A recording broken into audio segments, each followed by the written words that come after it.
தலைவா தலைவா சரிதம் எழுது தலைவா உயிரே உயிரே உயிரை உனக்கு தரவா எழுவோம் எழுவோம் உன்னால் எழுவோம் பின்னால் நிழலாய் வருவோம் தொடுவோம் தொடுவோம் சிகரம் தொடுவோம் விழுந்தால் விதையாய் எழுவோம் தளபதி தளபதி எங்கள் தளபதி தளபதி சொன்னா புரியாது சொல்லுக்குள்ள அடங்காது நீங்கெல்லாம் என் மேல வச்ச பாசம் ஒன்னா பிறந்தாலும் இது போல இருக்காது நான் உங்க மேல எல்லாம் வச்ச நேசம்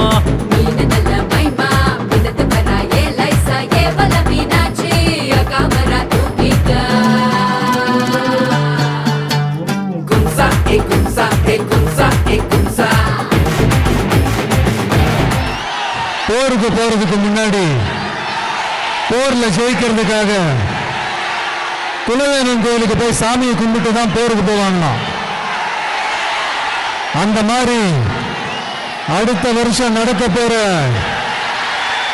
ஜனநாயக போருக்கு தயாராகிறதுக்கு முன்னாடி நம்ம மக்களை உங்க எல்லாரையும்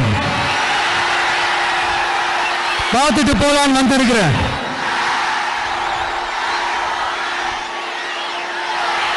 ஒரு சில மண்ணை தொட்டா ரொம்ப நல்லது, சில நல்ல காரியங்களை இந்த இடத்துல இருந்து தொடங்கினா நல்லதுன்ட்டு இந்த பெரியவங்கெல்லாம் சொல்லி நம்ம கேள்விப்பட்டிருப்போம் இல்லையா? அந்த மாதிரி திருச்சியில தொடங்கின எல்லாமே திருப்பு முனையா அமையும்னு சொல்லுவாங்க.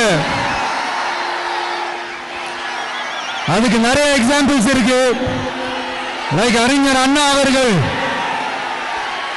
முதல்ல தேர்தலில் நிக்கணும்னு நினைச்சதே திருச்சியில தான். நான் சொல்றது 1956. அதுக்கப்புறம் புரட்சி தலைவர் எம்ஜிஆர் அவர்கள் அவருடைய முதல் மாநில மாநாட்டை நடத்தினதும் திருச்சியில தான். நான் சொல்றது 1974. அந்த மாதிரி திருச்சிக்குன்னு நிறைய வரலாறுகள் இருக்குது. நம்ம கொள்கை தலைவர் பெரியார் அவர்கள் வாழ்ந்த இடம், மலைக்கோட்டை இருக்கிற இடம், கல்விக்கு பேர் போன இடம், மதச்சார்பின்மைக்கும் மத நல்லிணக்கத்திற்கும் பெயர் பெற்ற இடம், கொள்கை உள்ள மண் இது.